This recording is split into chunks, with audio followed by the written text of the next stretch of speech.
Queridos hermanos, seamos bienvenidos a alabar a Dios, que cada uno de ustedes se encuentre rodeado de su presencia y vamos a iluminarnos con el Espíritu, que el Espíritu se pose sobre cada uno de nosotros para recibir su bendición.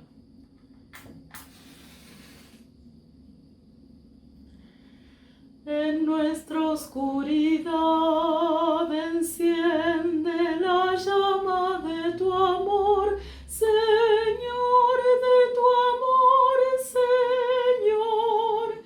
En nuestra oscuridad enciende la llama de tu amor, Señor, de tu amor, Señor.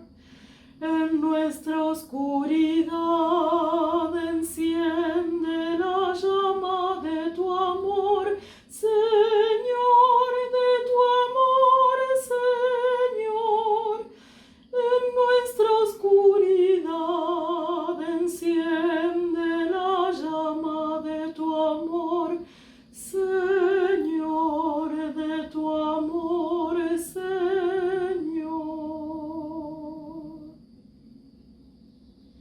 Voy a compartir con ustedes la lectura del Salmo correspondiente a este domingo, el Salmo 19, que dice: la gloria de Dios en la creación.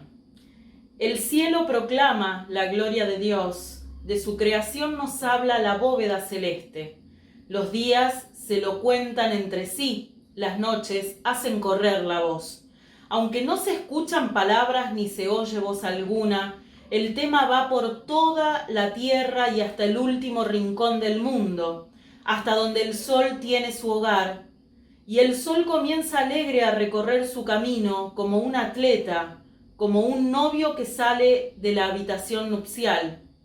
Sale el sol por un lado del cielo y da la vuelta hasta llegar al otro, sin que nada pueda huir de su calor.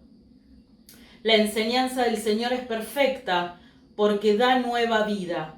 El mandato del Señor es fiel, porque hace sabio al hombre sencillo. Los preceptos del Señor son justos, porque traen alegría al corazón. El mandamiento del Señor es puro y llena los ojos de luz. El temor del Señor es limpio y permanece para siempre. Los decretos del Señor son verdaderos, todos ellos son justos. Son de más valor que el oro fino, son más dulce que la miel del panal. Son también advertencias a este siervo tuyo, y le es provechoso obedecerlas. ¿Quién se da cuenta de sus propios errores? Perdona, Señor, mis faltas ocultas. Quítale el orgullo a tu siervo, no permitas que el orgullo me domine. Así seré un hombre sin tacha, estaré libre de gran pecado. Sean aceptables a tus ojos mis palabras y mis pensamientos. Oh Señor, refugio y libertador mío. Amén. Y sigamos alabando a nuestro Señor.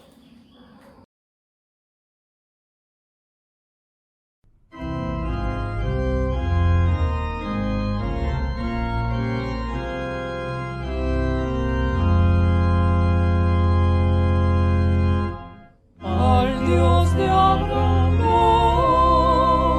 su nombre celebra, al que era, es y aún será,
Jesús comienza su actividad en Galilea.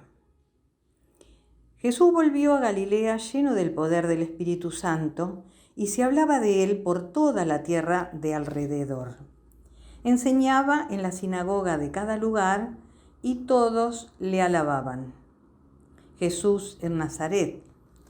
Jesús fue a Nazaret, el pueblo donde se había criado. El sábado entró en la sinagoga, como era su costumbre, y se puso de pie para leer las Escrituras.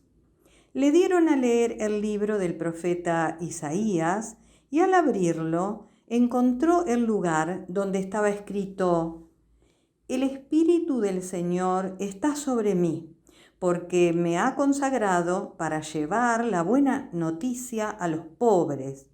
Me ha enviado a anunciar libertad a los presos y dar vista a los ciegos, a poner en libertad a los oprimidos, a anunciar el año favorable del Señor.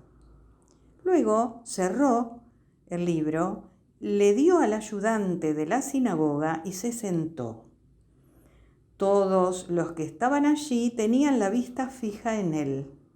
Él comenzó a hablar diciendo: Hoy mismo se ha cumplido la escritura que ustedes acaban de oír. Palabra del Señor. Amén. Palabras, palabras, palabras, palabras. Todo el tiempo parece que escuchamos tantas palabras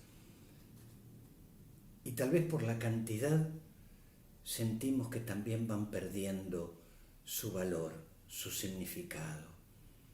Tal vez nuestros madres y padres o nuestras abuelas y abuelos nos hablaron alguna vez del valor que tenía la palabra. La palabra era como firmar un documento. Bueno, pero ese tiempo ya no existe. No sé si existió en algún tiempo, pero ahora ya no existe. Lo que más bien sentimos es un cansancio de palabras, un vaciamiento de las palabras. ¿Será porque las palabras están lejos de las acciones o porque las palabras, en vez de mostrar intenciones, esconden intenciones, palabras que son engañosas o palabras que a veces suenan dulces, pero después en la acción son dramáticas, amargas para quienes las escuchan? En medio de tantas palabras, en medio de ese murmullo constante que escuchamos en el ritmo de las ciudades, yo vengo a hablarles de una palabra que no cansa, de una palabra que no es que suena dulce y después es amarga, de una palabra que no es engañosa.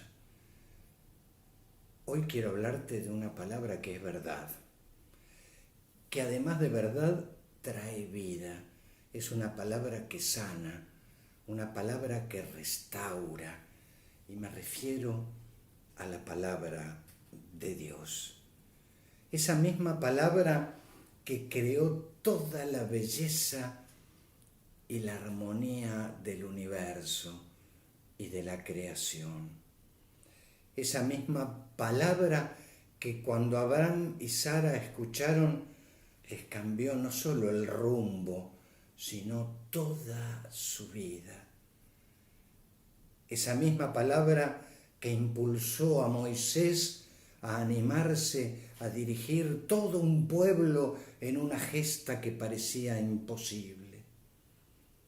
La misma palabra que Dios insufló en los profetas, una palabra valiente, una palabra a veces incómoda y para nada demagógica.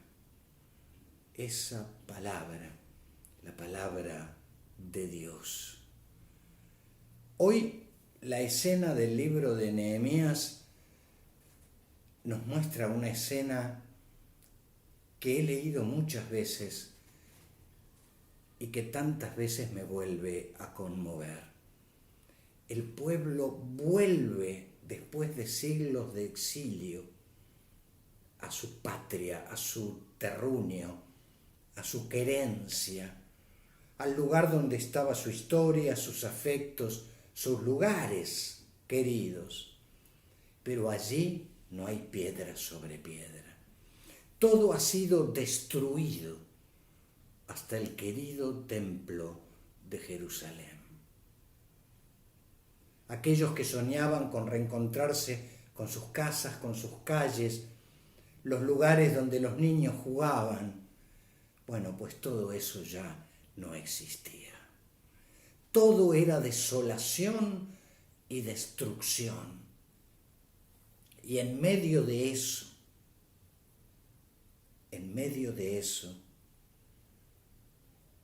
Esdras y Nehemías convocan a todo el pueblo antes de iniciar las tareas para volver a reconstruir la ciudad.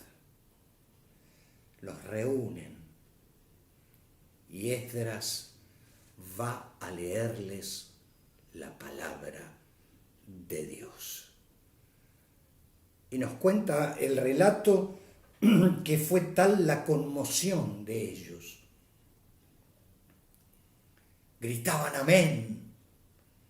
Llegaron hasta las lágrimas, a quebrarse en el llanto al escuchar esa misma palabra en esa ciudad ahora destruida. Y empezaron a llorar. Y Esdras les dice que hoy es día de fiesta, como diciendo hoy ya no hay lugar para las lágrimas. Es día para comer y beber, para hacer fiesta todo el pueblo junto. La palabra de Dios, la lectura de esa palabra de Dios comenzó a reconstruir.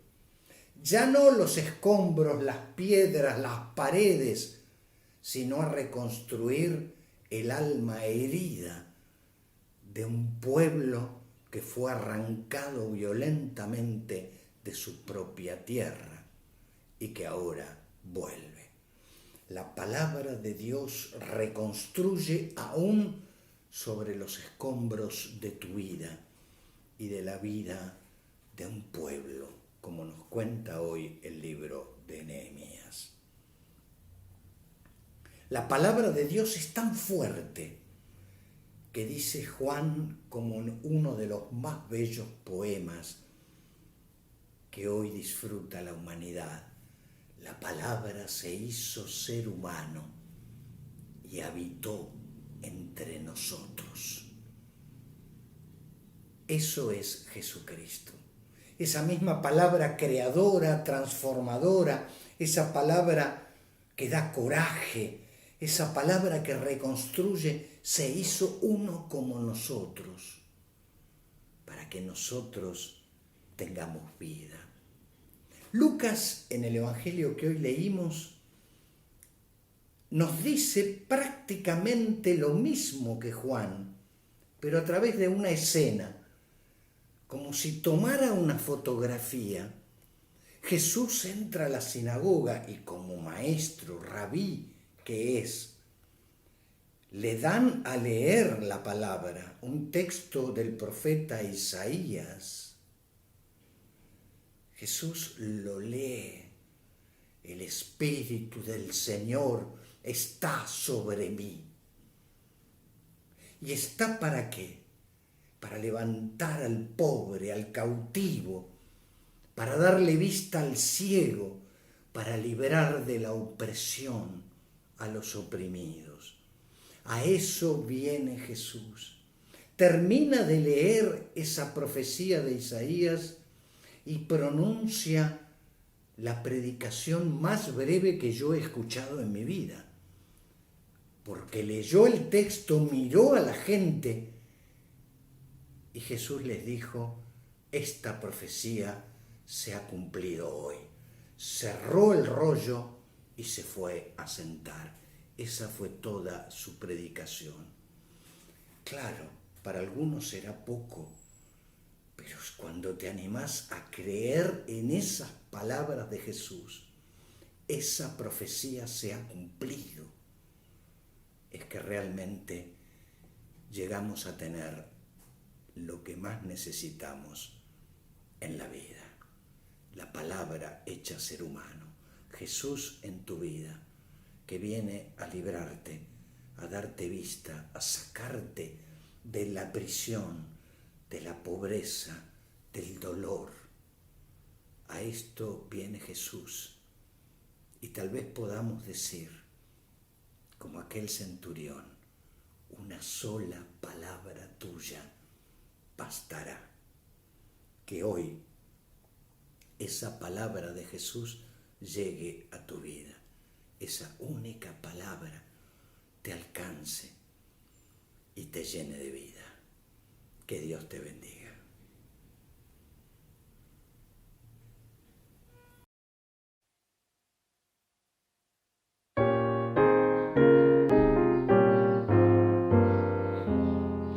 Los designios de nuestro Dios